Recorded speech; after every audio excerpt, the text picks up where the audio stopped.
Perkenalkan, saya Dea dari kelas 12 IPS 1. Baiklah, saya akan menjelaskan materi mengenai ketimpangan sosial. Ketimpangan sosial atau juga kesenjangan sosial. Ketimpangan sosial merupakan gejala yang ada di dalam masyarakat. Ketimpangan sosial atau kesenjangan sosial dalam kamus sosiologi dapat diartikan sebagai perbedaan jarak antara kelompok atas dan kelompok bawah. Kelompok atas atau juga kelompok dominan, sedangkan kelompok bawah atau kelompok minoritas.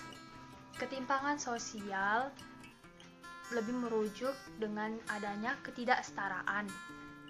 Ketimpangan sosial terlihat lebih jelas dengan adanya perbedaan gap atau jarak di antara golongan-golongan yang ada di dalam masyarakat. Faktor penyebab ketimpangan sosial. Yang pertama, faktor alami. Faktor ini disebabkan karena kehendak Tuhan. Yang pertama ada perbedaan sumber daya alam. Yang kedua, letak dan kondisi geografis. Sedangkan faktor non-alami disebabkan karena kegiatan manusia. Yang pertama ada pengaruh globalisasi, yang kedua kebijakan-kebijakan pemerintah, yang ketiga faktor internal individu, yang keempat perbedaan kondisi demografis. Berbagai bentuk dari ketimpangan sosial. Yang pertama ada ketimpangan sosial ekonomi. Contoh dari bentuk ketimpangan sosial ekonomi, yang pertama ada ketimpangan antara masyarakat miskin dengan masyarakat kaya. Yang kedua, ketimpangan antara pemilik modal dan buruh. Yang ketiga, ketimpangan pembangunan yang dipengaruhi kebijakan pemerintah.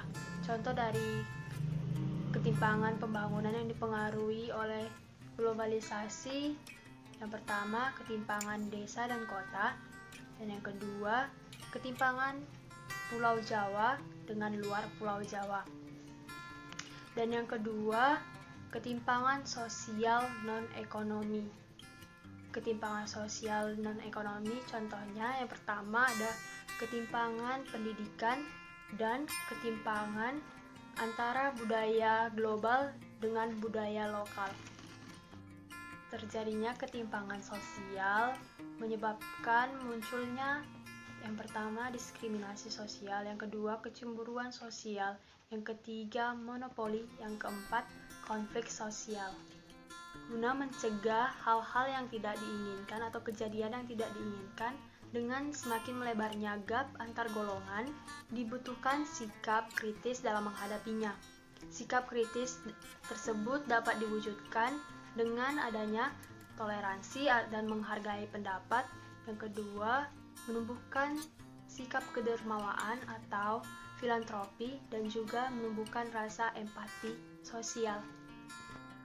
Sekian penjelasan yang bisa saya sampaikan. Saya ucapkan terima kasih.